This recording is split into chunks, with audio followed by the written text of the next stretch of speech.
and welcome. Thank you for joining me for the Mind, Body and the Vagus Nerve Connection Summit. I'm your host, Dr. Eva Detko, and my guest for this session is Dr. Ameet Aggarwal. Dr. Ameet has helped thousands of people with mental and physical health conditions by combining naturopathic medicine, psychotherapy, and family constellations therapy.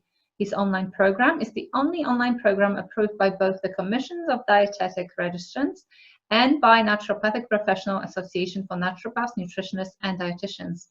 Born in Kenya, Dr. Ameet started mobile clinics for poor communities through his charity Fem Africa and loves to support communities with your help when you buy his online course and book from his site, health.drameet.com. So Dr. Ameet, welcome to the summit. Thank you. Well, I'm excited for this conversation. We're going to talk about something that I think not many people would have expected to see on this summit. We're going to talk about homeopathy and how we can utilize homeopathy to treat not just the vagus nerve, but various related aspects of our health and healing that will still connect, obviously, to the vagus nerve, because everything is connected to everything else, right? But we will look at it from a few different angles. And so let's actually start before we get into the subject. You obviously originally from Kenya, and you run your mobile clinics there, and you utilize homeopathy in those mobile clinics. So tell us a little bit about that first. Okay, so I started mobile clinics a long time ago when I graduated from Canada. And then I wrote a book and an online course to help me fund these mobile clinics. And so whenever I have enough sales, book sales and online course sales, I go back into the bush. The areas I treat with the mobile clinics are extremely poor. And a lot of the people are nomadic, like they're not there all the time. So I sit under a tree and I take the case and then I prescribe these homeopathic medicines to the people. And why I love homeopathy is because one, it helps to treat the root cause. Number two, you need very little of the medicine to have a long-term effect, and to have a very deep effect. And so a lot of people in the communities are telling me that, Dr. Ameet, your medicines are a bit different, because they don't know the difference between homeopathy and normal medicine, right? They all look like little tablets. And they're like, a lot of long-term problems, a lot of difficult cases are going away. But we only have one problem with you. You're giving too little medicines because they want a large amount or they want an injection, right? Because the stronger the medicine, they think the more powerful and better. But they're liking it. So I'll sit under a tree. Usually it's the Maasai community, sometimes the Samburu community, and I'll take their case. I used to have volunteers from around the world, and I'd supervise them, and we'd treat together. That is amazing, because you're going back to your roots and you're giving back, and that's amazing. I'm sure everybody is going to be impressed by this initiative. I know you're not doing it for glory, but nonetheless it's very commendable. And what is interesting to me is that Western mindset of using medicine in the first place, the fact that they're thinking that medicine is what's going to heal them, and also that more is better. That is very interesting that actually filtered through all the way to those tribes and tribal people who not so long ago I'm sure wouldn't have used any pills whatsoever. Right, and their herbs are being forgotten, right? And that's why I want to start working with the herbalists to rescue that knowledge and bring it back into communities as soon as possible. It's crazy because all those South American, Asian, and African herbs are making their way into the Western way of working, not necessarily Western conventional medicine, but in terms of naturopathic Western medicine. Absolutely. And yet they are sort of losing that themselves. So I can see why you want to recover that. But let's backtrack for a moment, because you did mention that obviously with homeopathy, it's not necessarily about giving ton of the active substance. It's not how homeopathy works. And most people will probably have some idea on how homeopathy works, but actually just summarize how it works, just in case people may still be a little confused about it. Okay, perfect. It's one of my favorite subjects. So homeopathy is based on the law of similars. And what does that mean? Like cures like. So if I cut an onion in front of your nose, you'll likely have a runny nose and tearing eyes, yeah? And so the philosophy of homeopathy is that if I give you a large amount of one substance, like the toxic dose of it, like a cut onion, later on in life, if you have symptoms that resemble taking a toxic dose of anything, so let's say you come with an allergy, with runny nose and watering eyes, I'm oversimplifying, then if I give you a very diluted form of the onion, the homeopathic form, so diluted multiple times, so it's just the energy of the original substance, of the original onion, then that diluted form will cure the symptoms that the toxic amount would create in a person. So typically also, for example, if you take the poison arsenicum, you'll get a lot of diarrhea and vomiting. So a common remedy for food poisoning is homeopathic arsenicum album. Yeah, so the diluted form for food poisoning. So vomiting and diarrhea can come from food poisoning, can come from different factors, but the picture resembles that of the toxicity of arsenic. Yeah, so you take the diluted form, which and the diluted form has the energy that matches the picture of the toxic form, so it can cure food poisoning. Yeah, that's an excellent example. Yeah, thank you for explaining that. And just to add that homeopathy is a form of energy medicine, really, much like in another session, we talking about infoceuticals and sort of information medicine. It really falls into the category of information medicine. It's not so much about the active substance. The same, you could say, very, very similar to flower remedies, for instance. It's a slightly different concept with flower remedies, but again, similar. It's not really so much about the active substance, but it is the energetic imprint, really, that's going to, if you like, just stimulate the immune system enough, or the body enough to create the right reaction and the healing response, the right healing response. Exactly. It's based on the essence of a remedy, so the vibrational frequency, right? Because our body, everything is frequency, everything is energy, right? And we're just condensed vibrating molecules. And when you are in a diseased state, your frequency, your vibration changes. And so we need to find a remedy that matches that changed frequency.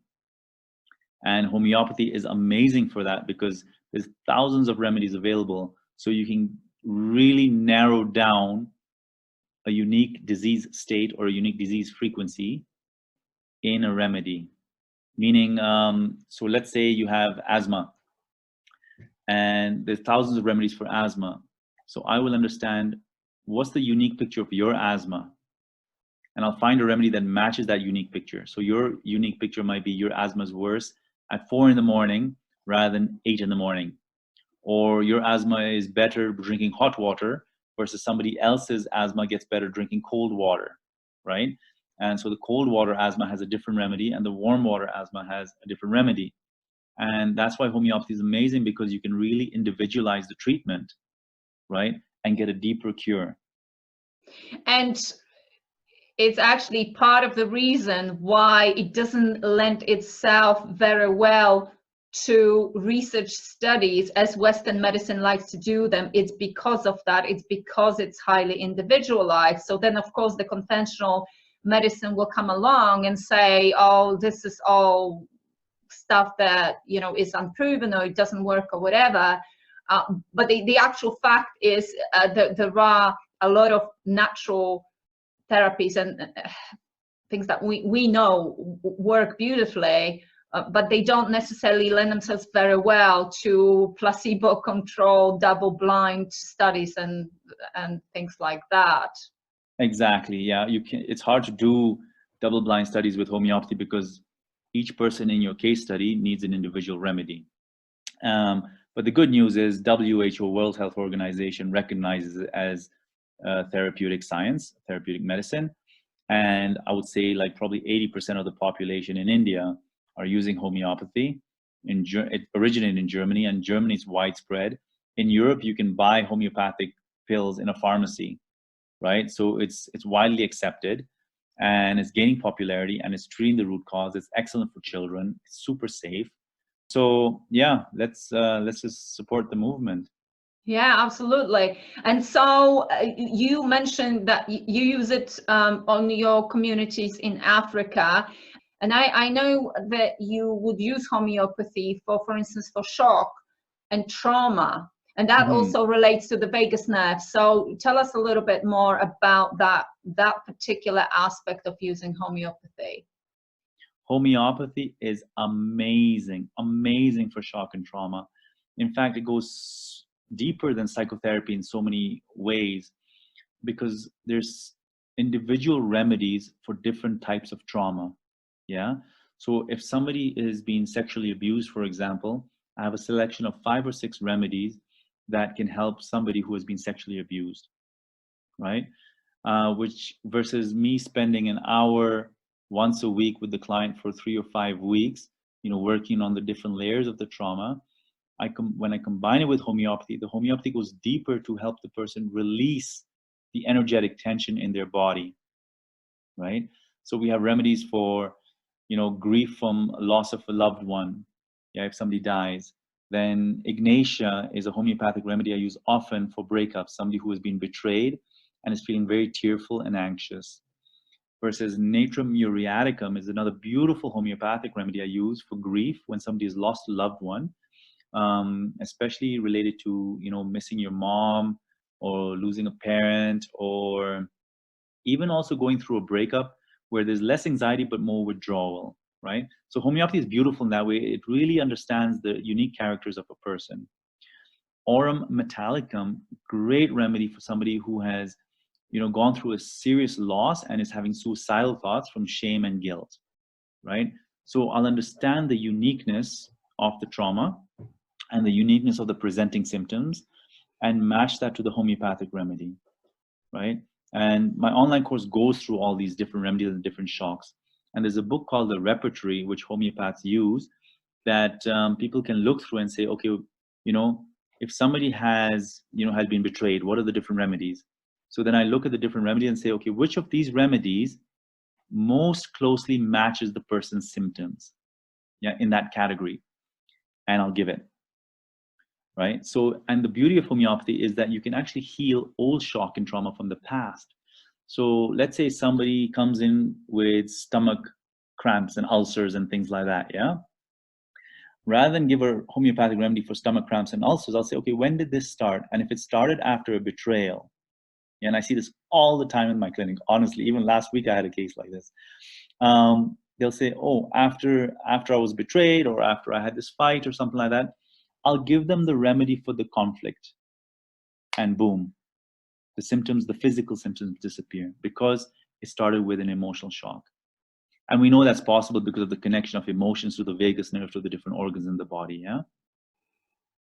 Yeah, that's excellent. These are really great examples. And it just one more time emphasizes how, yes, there could be issues at the physical level. Maybe there's some toxicity, maybe there's digestion insufficiency or problems with digestive sequencing or whatever.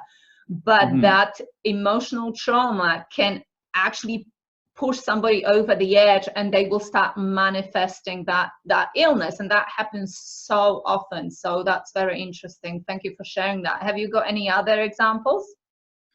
If somebody's going through a lot of stress in the present time, right? So remember, there's emotional shock and trauma that stays in the limbic brain and then exhausts the adrenal system, right? And there's also present day stress as well, right? That exhausts the nervous system as well and creates irritability in somebody. A typical example, then I'll use something called Nux vomica, which is great for present day stress, a lot of stress, and causing irritability and constipation. So I'll look at both the mental picture and the physical picture. If somebody has burnout, adrenal burnout, there's like 3 or 4 different remedies that I use based on their unique symptoms, whether they have a dullness in mind or they're more anxious from their burnout. And I'll also ask them, do they have erectile difficulties? Right? If they have poor erections after a burnout period or grief and stress, then I'll use a different remedy. I had a lady who used to have vaginal spasms after her partner shouted at her, and it was a surprise for her, shock, right? And, you know, I tried remedies, homeopathic remedies, to help balance hormones and heal vaginal spasms. But when I gave her a remedy for the shock, boom, it was done in one session. Yeah, and you know, I hope that people watching this, if they haven't before, then they're really starting to connect the dots, how different a result you can have when you actually consider the body and mind as one system rather than try and separate it and just look at the biochemistry, for instance. Absolutely. Absolutely. Yeah.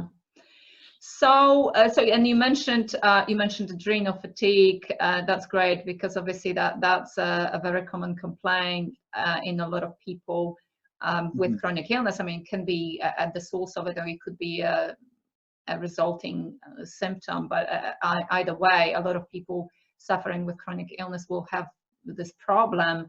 And what about the gut, liver, and adrenal connection? Because obviously that also relates to the vagus nerve, and it affects it, and it's affected by the vagus nerve.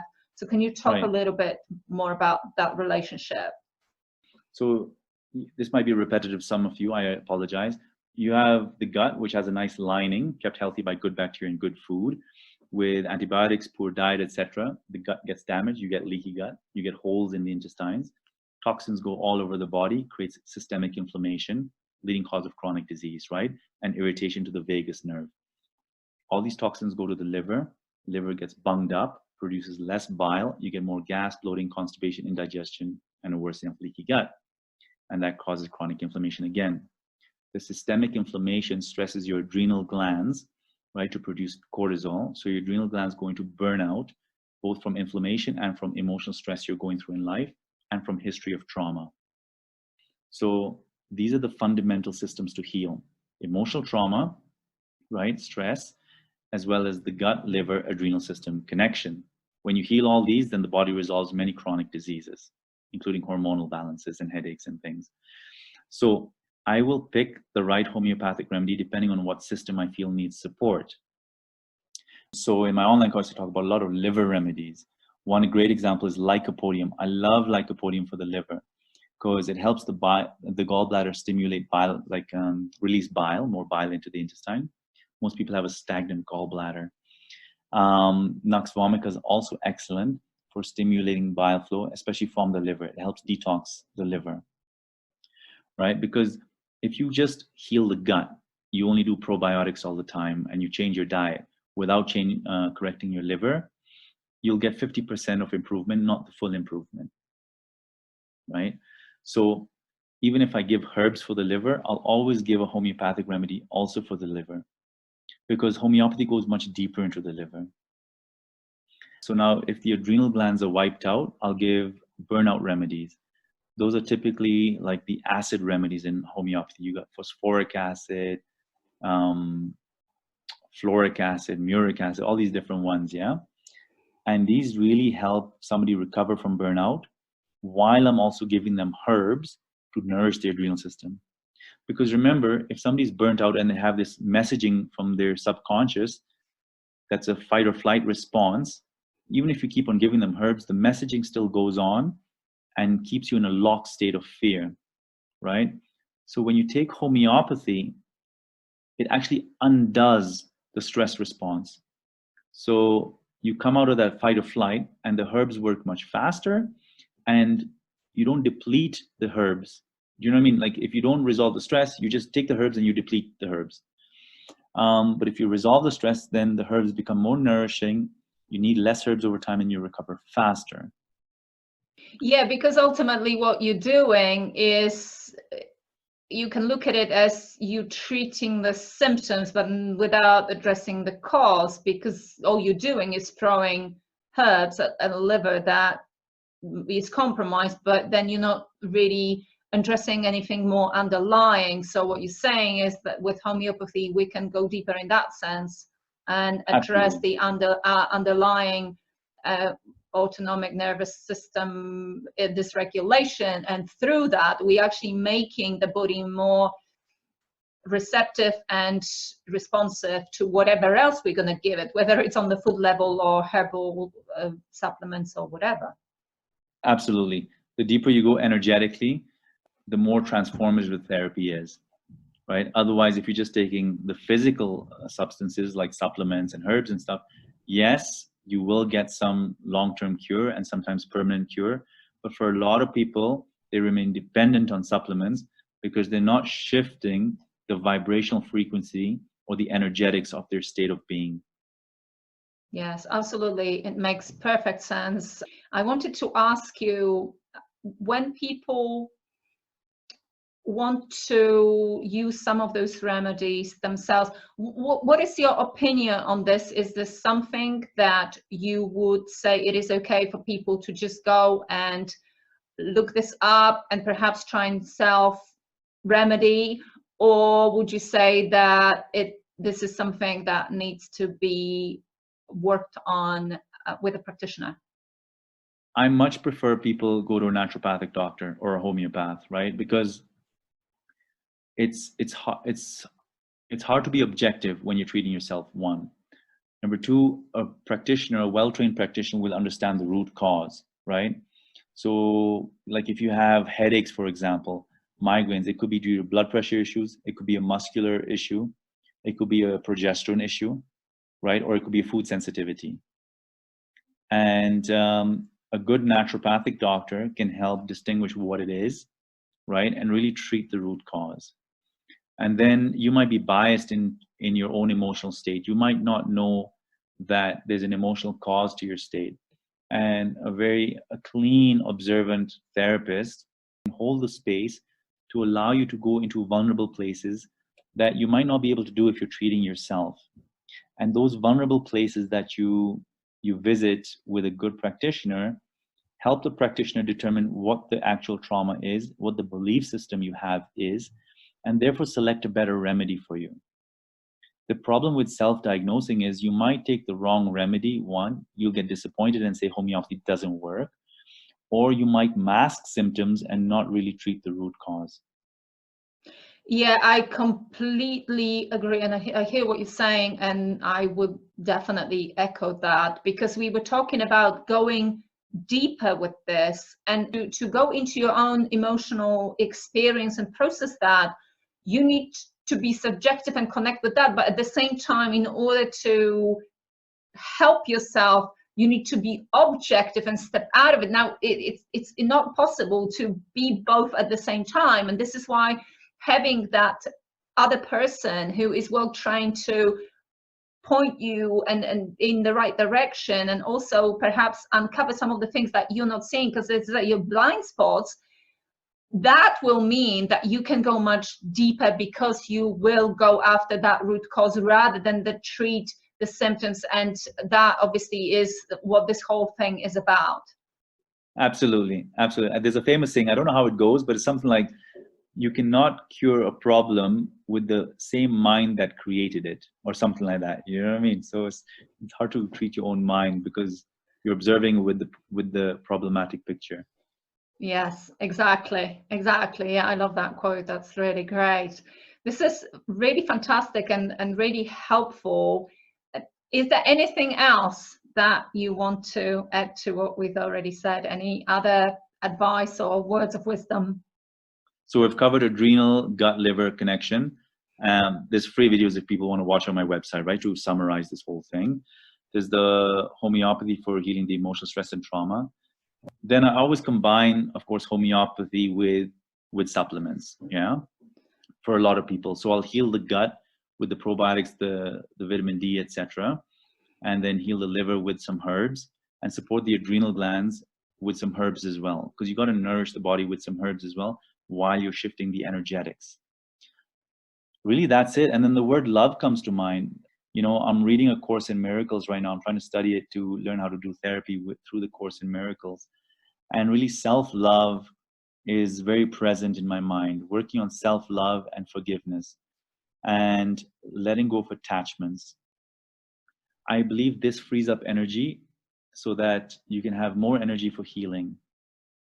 And then I also practice family constellations, and I love people to look at that because there's so many emotional entanglements we have with our ancestors, right, and family members, that I'm finding family constellation therapy it goes beyond normal psychotherapy, and it's helping me in my practice so much, right? People are needing less therapy. It's going so deep and so far into the root cause, beyond what conventional psychotherapy can do. Thank you so much for sharing all this, and that's a really great tip as well. And of course, a lot of the work that you do and resources that you produce, a lot of those proceeds go towards your charity. So why don't you take this opportunity and just say a few words about your charity, just in case people want to help you support this cause. Okay, so my goal is to sell 1 million copies of my book. If you know any publisher from Random House, Hay House, etc., or Oprah, please pass on my book, because I'm doing a lot of private practice in the city and it's burning me out. And I want more time to do my community work and discover the herbs and stuff, right?